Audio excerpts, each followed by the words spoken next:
Bayangkan di sebuah padang pasir tandus, langit membara oleh teriknya matahari, dan angin kering berhembus membawa aroma debu serta rasa haus yang tak terbayangkan. Di sanalah, sekelompok kecil kaum muslimin berdiri dengan tekad yang tak tergoyahkan. Mereka hanya berjumlah sekitar 313 orang, dengan persenjataan seadanya, sebagian bahkan hanya membawa tongkat dan pedang sederhana. Namun, di hadapan mereka berdiri ribuan pasukan Quraisy, lengkap dengan kuda, senjata, dan perlengkapan perang yang jauh lebih unggul. Inilah awal dari salah satu perang terbesar dalam sejarah umat Islam. Sebuah pertempuran yang bukan hanya tentang nyawa, tapi tentang keyakinan, tentang kebenaran, dan tentang masa depan peradaban Islam. Inilah Perang Badar. Tapi tunggu dulu. Sebelum kita masuk ke detik-detik pertempuran yang mendebarkan itu, mari kita mundur sedikit. Karena sesungguhnya, Perang Badar bukanlah sekadar bentrokan fisik, tapi juga puncak dari ketegangan panjang antara kaum muslimin di Madinah dengan kaum Quraisy di Makkah. Sejak hijrah, kaum muslimin sering ditekan, diganggu, bahkan dirampas hartanya. Maka, Badar menjadi titik balik, sebuah penentu apakah umat Islam akan bertahan atau hancur selamanya. Bayangkan suasana di malam sebelum pertempuran. Rasulullah Shallallahu Alaihi Wasallam berdoa dengan khusyuk. Tangannya terangkat tinggi, matanya penuh air mata, memohon pertolongan Allah. Ya Allah, jika pasukan kecil ini binasa, maka tidak ada lagi yang menyembah nama MU di muka bumi. Doa itu menggema di padang yang sunyi, membuat hati setiap sahabat bergetar. Mereka sadar, esok hari bisa jadi hari terakhir mereka. Sementara itu, di pihak Quraisy, suasana begitu berbeda. Pasukan mereka dipimpin oleh Abu Jahal, penuh arogansi, dengan teriakan sombong yang menggema di udara malam. Mereka yakin jumlah yang besar akan menghancurkan kaum muslimin dengan mudah. Tapi mereka tidak tahu bahwa kemenangan bukan sekadar soal jumlah. Pagi itu, debu mulai mengepul. Dua pasukan sudah berhadapan. Dari pihak Quraisy, muncul tiga pendekar, Utbah bin Rabi'ah, Syaibah bin Rabi'ah, dan Walid bin Utbah. Mereka menantang kaum muslimin untuk duel 1 lawan 1. Dari pihak muslimin, 3 pahlawan maju, Hamzah bin Abdul Muthalib, Ali bin Abi Thalib, dan Ubaidah bin Harits. Pertarungan pun dimulai. Bayangkan pedang beradu, dentuman keras menggema di padang pasir. Hamzah dengan keberaniannya menebas musuh hingga roboh. Ali yang masih muda, tapi penuh tenaga, berhasil menjatuhkan lawannya dengan cepat. Sedangkan Ubaidah terluka parah, tapi tetap bertahan hingga lawannya pun tumbang. Duel pertama itu memberi semangat luar biasa bagi pasukan muslimin. Mereka sadar, meski jumlah kecil, mereka tidak sendiri. Ada Allah bersama mereka. Namun, yang paling mengejutkan bukanlah duel itu, melainkan sesuatu yang tidak terlihat oleh mata biasa. Dikisahkan, pasukan malaikat turun membantu kaum muslimin. Sayap-sayap cahaya yang tak kasat mata memperkuat langkah mereka. Seorang sahabat bahkan berkata, ia melihat sosok putih dengan serban hijau memenggal kepala musuh sebelum ia sempat mengayunkan pedangnya. Pertolongan Allah benar-benar nyata. Teriakan, Allahu Akbar, menggema dari barisan kaum muslimin.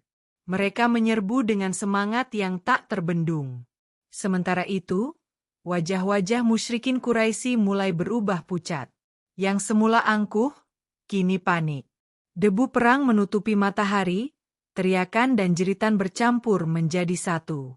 Hari itu, sejarah berubah selamanya. Tapi, sebelum kita lanjut ke hasil akhir Perang Badar yang menggetarkan itu, ada satu hal yang membuat perang ini begitu istimewa. Yaitu, bagaimana pasukan muslimin yang kecil bisa memukul mundur pasukan Quraisy yang jauh lebih besar.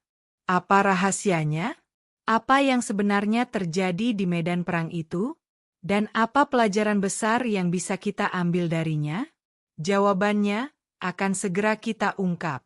Karena di balik kemenangan ini, Tersimpan sebuah pesan yang akan mengguncang hati siapapun yang mendengarnya. Debu masih mengepul di udara, teriakan perang menggema, dan darah mulai membasahi pasir padang Badar. Pasukan muslimin yang hanya berjumlah sekitar 300 lebih sedikit itu, kini mulai merasakan kekuatan yang jauh melebihi jumlah mereka. Pertolongan Allah benar-benar nyata. Satu persatu, pasukan Quraisy mulai goyah. Mereka yang tadinya maju dengan penuh percaya diri, kini tercerai-berai. Di tengah kekacauan itu, Abu Jahal, sosok yang selama ini menjadi musuh besar Islam, berdiri dengan wajah merah padam. Ia berteriak, mengumpulkan pasukannya. Tapi takdir berkata lain. Pasukan muslimin berhasil mengepungnya. Hingga akhirnya, Abu Jahal tersungkur, tewas di tangan kaum muslimin. Tumbangnya Abu Jahal menjadi pukulan besar bagi kaum Quraisy. Panji kesombongan mereka runtuh, meninggalkan ketakutan yang tak terbendung. Hari itu, sejarah mencatat kemenangan pertama umat Islam. Perang Badar bukan sekadar kemenangan militer. Itu adalah simbol bahwa kebenaran tidak bisa dipadamkan meski harus melawan ribuan musuh. Rasulullah Shallallahu Alaihi Wasallam tersenyum penuh syukur, meski air mata masih mengalir di pipinya. Para sahabat sujud syukur, menyadari bahwa mereka tidak menang karena kekuatan, tapi karena pertolongan Allah. Namun, kisah tidak berhenti di situ. Justru setelah kemenangan Badar, ujian yang lebih berat menanti. Karena kemenangan seringkali membuat manusia terlena. Dan itu terbukti setahun kemudian, di sebuah medan perang yang lain di lereng sebuah gunung yang kelak akan menjadi saksi air mata dan darah kaum muslimin. Ya, Perang Uhud. Madinah kala itu diguncang kabar, pasukan Quraisy kembali bergerak. Kali ini jumlah mereka jauh lebih besar, sekitar 3.000 orang.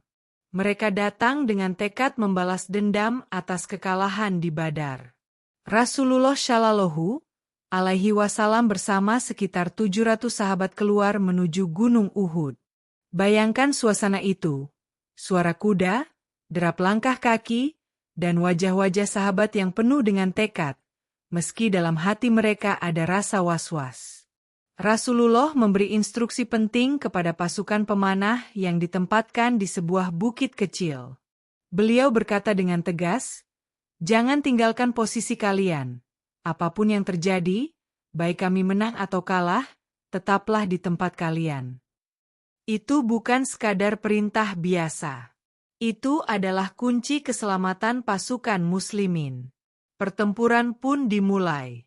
Pada awalnya, kaum muslimin berhasil menekan pasukan Quraisy. Pedang-pedang berkilat, teriakan takbir menggema, dan pasukan Quraisy terdesak mundur. Semangat kaum muslimin membara. Mereka merasa kemenangan sudah di depan mata. Tapi, di saat itulah ujian sesungguhnya datang. Para pemanah di bukit mulai tergoda. Mereka melihat pasukan Quraisy mundur dan harta rampasan perang berserakan di tanah. Sebagian dari mereka berkata, "Kita sudah menang. Mari kita ambil bagian kita." Sebagian tetap bertahan, mengingat pesan Rasulullah. Tapi akhirnya, mayoritas turun meninggalkan posisi. Bukit yang tadinya menjadi benteng pertahanan kini kosong. Dan disitulah malapetaka terjadi. Khalid bin Walid, yang saat itu masih berada di pihak Quraisy, melihat kesempatan emas. Dengan pasukan berkuda, ia berputar dari belakang dan menyerang pasukan muslimin dari arah yang tak terduga. Seketika, suasana perang berubah total. Kaum muslimin yang tadinya hampir menang, kini terjebak dalam kekacauan. Pedang musuh berayun, panah melesat, jeritan terdengar di mana-mana. Kaum muslimin porak-poranda. Lebih dari 70 sahabat gugur di medan Uhud, termasuk Hamzah bin Abdul Muthalib, paman tercinta Rasulullah, yang syahid dengan cara yang sangat mengenaskan. Tubuhnya dimutilasi oleh Hindun, istri Abu Sufyan. Peristiwa itu mengguncang hati siapapun yang mendengarnya. Dan yang lebih menggetarkan, Rasulullah sendiri terluka parah. Wajah beliau berdarah, gigi beliau patah, dan darah mengalir di wajah suci itu. Para sahabat panik, takut kalau beliau gugur di medan perang. Bayangkan betapa hancurnya perasaan umat Muslim saat itu. Dari yang awalnya hampir menang, kini berubah menjadi kekalahan yang pahit. Namun, meski terluka, Rasulullah tetap tegak. Beliau mengingatkan para sahabat, ini semua adalah ujian dari Allah. Agar kalian tahu, kemenangan tidak datang dari harta atau jumlah, tapi dari ketaatan. Kata-kata itu menembus hati para sahabat. Mereka sadar bahwa sedikit saja lalai, akibatnya bisa fatal. Perang Uhud adalah tamparan keras bagi kaum muslimin. Dari kemenangan gemilang di Badar, mereka jatuh ke kekalahan pahit di Uhud. Dua peristiwa yang bertolak belakang, tapi keduanya menyimpan pelajaran besar. Bahwa kemenangan sejati adalah ketaatan, dan kekalahan sejati adalah ketika hati mulai lengah. Tapi, apakah ujian umat Islam berhenti di sini? Tidak. Karena setelah Uhud, akan ada perang lain yang lebih menegangkan. Perang yang menguji bukan hanya fisik, tapi juga hati dan iman. Perang yang membuat pasukan muslimin goyah karena sesuatu yang tak pernah mereka duga sebelumnya. Itu adalah Perang Hunain. Dan apa yang terjadi di sana? Tunggu, karena kisahnya akan membuatmu terdiam. Setelah Perang Uhud, kaum muslimin banyak belajar tentang arti ketaatan. Namun perjalanan tidak berhenti di sana. Tahun-tahun berikutnya, Islam semakin kuat. Madinah makin kokoh, pasukan muslimin makin banyak, dan semangat kaum muslimin makin membara. Hingga akhirnya, datanglah sebuah ujian yang berbeda. Bukan ujian karena jumlah yang sedikit, melainkan justru karena jumlah yang sangat besar. Inilah Perang Hunain. Hunain adalah sebuah lembah luas di antara Makkah dan Taif. Saat itu, kaum muslimin baru saja menaklukkan Makkah dengan gemilang. Ribuan orang masuk Islam. Jumlah pasukan Rasulullah Shallallahu Alaihi Wasallam pada saat itu sangat besar, sekitar 12.000 orang. Sebuah angka yang belum pernah terjadi sebelumnya. Bayangkan, dari yang dulu hanya ratusan, kini menjadi ribuan. Dari yang dulu selalu tertekan, kini Islam berdiri dengan gagah. Tapi justru disinilah letak ujian itu. Beberapa sahabat berkata dengan bangga, hari ini kita pasti menang. Jumlah kita begitu banyak, tidak mungkin kalah. Kalimat sederhana, tapi mengandung kesombongan yang halus. Dan itulah yang menjadi titik lemah. Sementara itu, musuh sudah bersiap. Dua suku besar, Hawazin dan Sakif, berkumpul dengan kekuatan besar. Mereka menyusun strategi licik. Mereka bersembunyi di lembah Hunain, di balik bukit-bukit, dengan pasukan pemanah tersembunyi. Begitu pasukan muslimin masuk lembah, mereka langsung diserang secara tiba-tiba. Panah melesat dari segala arah. Kuda-kuda terkejut, pasukan muslimin panik, ribuan orang tercerai-berai. Bayangkan suasana itu. Pasukan yang tadinya yakin tak terkalahkan, kini berlari kocar-kacir. Debu membubung tinggi, teriakan bercampur dengan jeritan. Sebagian besar pasukan meninggalkan medan perang. Hanya segelintir sahabat yang tetap bertahan di sisi Rasulullah. Bayangkan, dari 12.000 orang, hanya tersisa belasan orang yang masih berdiri tegak. Rasulullah Shallallahu Alaihi Wasallam tidak mundur. Beliau tetap di atas kudanya, memanggil para sahabat dengan suara lantang. Wahai hamba-hamba Allah, kemarilah. Aku adalah Rasulullah, tidak ada dusta di dalamnya. Suara beliau menggema di tengah hiruk-pikuk kekacauan. Sedikit demi sedikit, para sahabat kembali berkumpul. Jiwa mereka tersadar. Mereka berlari kembali ke arah Rasulullah, menegakkan kembali barisan yang sempat hancur. Pertempuran pun kembali berlangsung sengit. Kali ini, dengan semangat yang benar-benar berbeda. Bukan karena jumlah, tapi karena iman. Pasukan muslimin menyerbu dengan teriakan takbir, memukul mundur pasukan Hawazin dan Sakif yang akhirnya kalah. Hari itu, Islam kembali menang. Tapi kemenangan itu penuh dengan pelajaran pahit. Karena hampir saja kesombongan menghancurkan mereka. Perang Hunain menjadi pengingat abadi, bahwa jumlah besar tidak menjamin kemenangan. Yang menentukan adalah ketaatan, keikhlasan, dan pertolongan Allah. Jika Badar adalah pelajaran tentang keyakinan dalam keterbatasan, maka Hunain adalah pelajaran tentang kerendahan hati di tengah kelimpahan. Namun, jangan kira kisah ini berhenti di sini. Karena setelah Hunain, ada satu lagi episode yang tak kalah mendebarkan. Peristiwa yang bukan hanya soal pedang dan panah, tapi juga tentang strategi, kesabaran, dan keberanian yang luar biasa. Sebuah perang yang hampir membuat Madinah hancur. Perang Khandaq, atau Perang Ahzab.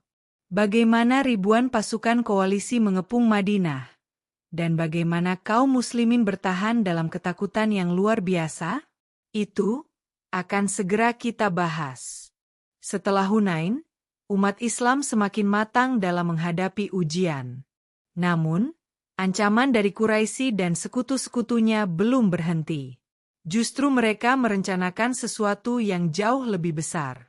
Sebuah koalisi besar yang terdiri dari Quraisy, Yahudi Bani Nadhir, dan berbagai kabilah Arab berkumpul menjadi satu. Jumlah mereka mencapai lebih dari 10.000 pasukan. Bayangkan 10.000 pasukan bersatu dengan satu tujuan, menghancurkan Madinah dan menghapus Islam dari muka bumi. Kabar itu membuat Madinah geger. Para sahabat tahu, jika koalisi ini berhasil masuk ke kota, habislah mereka. Maka, Rasulullah Shallallahu Alaihi Wasallam mengumpulkan para sahabat untuk bermusyawarah. Dari musyawarah itu, muncul ide cemerlang dari Salman Al-Farisi, menggali parit besar di sekeliling kota. Strategi yang asing bagi bangsa Arab, tapi sangat efektif untuk menghadang pasukan berkuda. Bayangkan suasana penggalian parit itu. Musim dingin, udara sangat menusuk tulang, perut lapar karena kekurangan makanan, tapi tangan-tangan sahabat tetap menggenggam cangkul. Mereka menggali sambil membaca doa, sambil bertakbir. Dalam kelelahan itu, mereka tetap penuh semangat. Bahkan Rasulullah sendiri ikut turun ke tanah, mengangkat batu, menggali tanah, menunjukkan bahwa beliau bersama mereka dalam setiap kesulitan. Akhirnya, parit besar selesai digali. Dan benar saja, ketika pasukan koalisi datang dengan penuh percaya diri, mereka terkejut. Kuda-kuda mereka terhenti. Mereka tidak bisa menembus parit itu. Koalisi besar yang tadinya yakin akan mudah menghancurkan Madinah, kini terhenti di hadapan sebuah lubang panjang yang tidak bisa mereka lewati. Namun, ancaman belum berakhir. Koalisi tetap mengepung Madinah selama berminggu-minggu. Bayangkan malam-malam di Madinah kala itu. Angin dingin menusuk, suara musuh terdengar dari kejauhan, dan kaum muslimin berjaga di benteng-benteng dengan wajah penuh kecemasan. Anak-anak kecil menangis, kaum wanita berdoa, sementara para sahabat menahan lapar dan takut. Ini adalah saat di mana iman benar-benar diuji. Di tengah kepungan itu, muncul pula pengkhianatan dari dalam. Bani Quraisyah, salah satu kabilah Yahudi yang sebelumnya terikat perjanjian dengan Rasulullah, tiba-tiba berkhianat dan berpihak pada koalisi. Bayangkan betapa berat ujian itu. Musuh di depan, pengkhianat di belakang. Madinah seolah terjepit tanpa jalan keluar. Tapi justru di momen terdesak itulah, pertolongan Allah datang. Malam itu, angin kencang tiba-tiba berhembus. Tenda-tenda pasukan koalisi beterbangan, api unggun mereka padam, kuda-kuda mereka panik. Ketakutan mulai merayap di hati mereka. Mereka saling curiga, saling menyalahkan, hingga akhirnya, satu persatu pasukan koalisi mundur. Tanpa pertempuran besar, pasukan yang begitu besar bubar begitu saja. Madinah selamat. Perang Khandaq adalah bukti nyata bahwa strategi, kesabaran, dan doa bisa mengalahkan kekuatan sebesar apapun. Kaum muslimin yang tadinya ketakutan, kini berdiri tegak dengan iman yang semakin kuat. Mereka sadar, kemenangan tidak selalu datang lewat pedang, tapi juga lewat kesabaran dan keikhlasan. Namun, perjuangan Rasulullah dan para sahabat tidak berhenti di sini. Karena setelah Ahzab, ada perjanjian yang sangat terkenal. Perjanjian yang penuh intrik dan perasaan campur aduk. Sebuah perjanjian yang tampak merugikan umat Islam, tapi ternyata justru menjadi jalan menuju kemenangan yang lebih besar. Inilah perjanjian Hudaybiyah. Dan bagaimana kisah itu terjadi? Apa hikmah besar yang tersimpan di dalamnya? Itu akan segera kita ungkap. Setelah Perang Ahzab, kaum muslimin semakin disegani. Namun, ada satu hal besar yang masih tersisa. Kaum muslimin merindukan satu tempat. Ka'bah di Makkah. Tempat suci itu masih berada dalam kekuasaan Quraisy, dan kaum muslimin belum bebas menunaikan ibadah haji. Maka, pada tahun ke-6 Hijriah, Rasulullah Shallallahu Alaihi Wasallam bersama sekitar 1.400 sahabat berangkat menuju Makkah. Bukan untuk berperang, tapi untuk umrah. Namun, Quraisy tidak tinggal diam. Mereka menghadang kaum muslimin di sebuah tempat bernama Hudaybiyah. Suasana begitu tegang. Kaum muslimin ingin sekali masuk Makkah, tapi Quraisy menolak. Negosiasi pun terjadi. Hari itu, sebuah perjanjian ditulis, Perjanjian Hudaybiyah. Isi perjanjian itu tampak berat sebelah. Salah satunya, kaum muslimin harus kembali ke Madinah tanpa bisa melakukan umrah tahun itu. Selain itu, jika ada orang Quraisy yang lari ke Madinah, ia harus dikembalikan. Sementara jika ada orang Madinah yang lari ke Quraisy, tidak harus dikembalikan. Para sahabat merasa perjanjian ini sangat merugikan. Bayangkan, Umar bin Khattab sampai menahan marah. Mereka merasa, mengapa harus mengalah begitu? Tapi Rasulullah tetap sabar. Beliau menerima perjanjian itu dengan tenang. Beliau tahu, ada rencana besar di baliknya. Dan benar saja, beberapa tahun setelahnya, Quraisy melanggar perjanjian.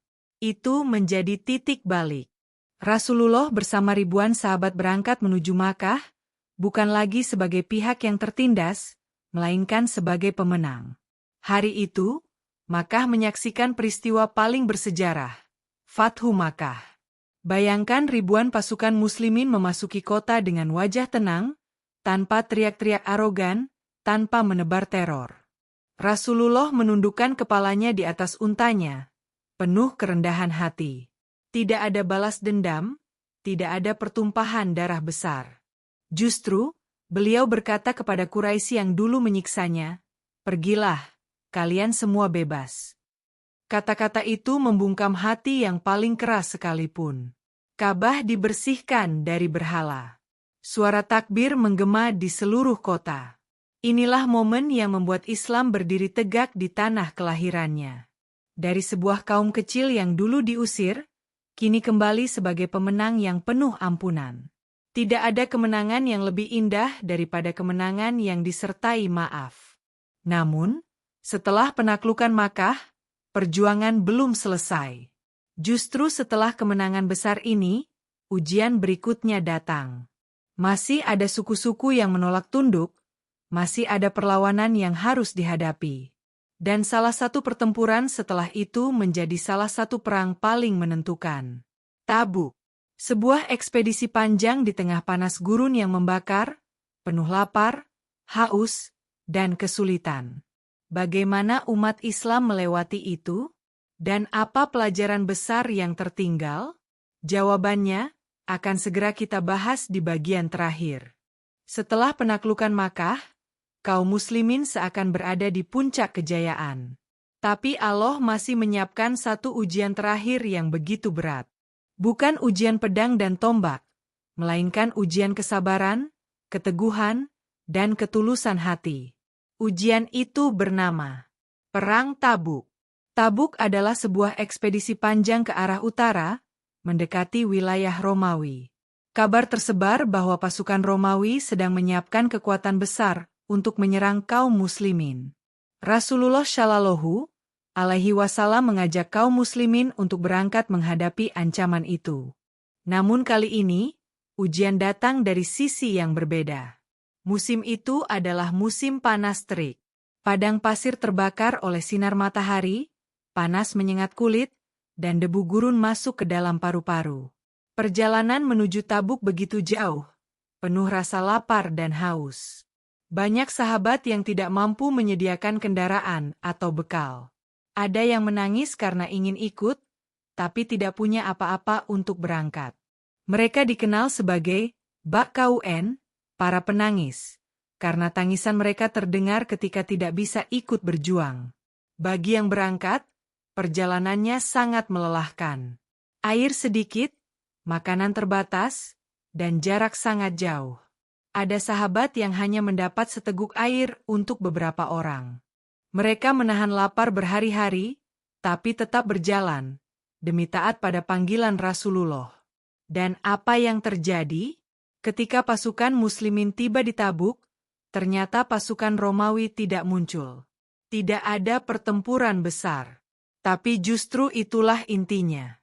Ujian Tabuk bukan tentang pedang, melainkan tentang kesabaran dan keikhlasan. Tentang bagaimana seseorang rela meninggalkan kenyamanan, meninggalkan rumah dan harta, demi memenuhi panggilan iman, meski tanpa peperangan yang nyata. Dari Badar yang penuh mukjizat, Uhud yang penuh luka, Hunain yang penuh pelajaran, Handak yang penuh ketakutan, Hudaybiyah yang penuh kesabaran, hingga Tabuk yang penuh pengorbanan. Semua kisah ini adalah potongan mozaik besar dalam sejarah Islam. Setiap perang menyimpan pesan bahwa kemenangan bukan soal jumlah, bukan soal senjata, tapi soal ketaatan, kesabaran, dan iman yang teguh. Dan ada satu twist besar yang harus kita ingat. Rasulullah pernah berkata, kita baru saja pulang dari jihad kecil menuju jihad yang lebih besar. Sahabat terkejut, apakah ada jihad yang lebih besar daripada perang, ya Rasulullah? Beliau menjawab, jihad yang lebih besar adalah melawan hawa nafsu. Inilah puncaknya. Bahwa perang terbesar bukan di padang pasir, bukan melawan ribuan musuh, melainkan di dalam hati kita sendiri. Maka, ketika kita mendengar kisah Badar, Uhud, Hunain, Handak, Hudaybiyah, hingga Tabuk, jangan hanya membayangkan pedang dan panah. Bayangkan juga pesan di baliknya. Bahwa dalam hidup kita pun ada perang masing-masing. Ada rasa malas, ada kesombongan, ada godaan yang setiap hari harus kita lawan. Dan jika kita mampu menaklukkan diri sendiri, itulah kemenangan sejati. Sekarang, setelah 1 jam penuh kita menyelami kisah-kisah besar ini, aku ingin mengajakmu merenung. Dari semua pertempuran ini, mana yang paling menggugah hatimu? Apakah Badar yang penuh mukjizat? Uhud yang penuh air mata? Hunain yang penuh pelajaran kerendahan hati? Atau Tabuk yang penuh pengorbanan? Tuliskan jawabanmu di kolom komentar. Ceritakan bagian mana yang paling menyentuh hatimu, agar kita bisa saling berbagi pelajaran dari sejarah ini. Jangan lupa, like video ini kalau kamu merasa mendapat manfaat, dan subscribe agar tidak ketinggalan kisah-kisah heroik lain yang penuh makna. Ingat, sejarah bukan sekadar cerita lama. Sejarah adalah cermin, agar kita tahu bagaimana berjalan ke depan. Dan perang terbesar yang menanti kita, ada di dalam hati masing-masing.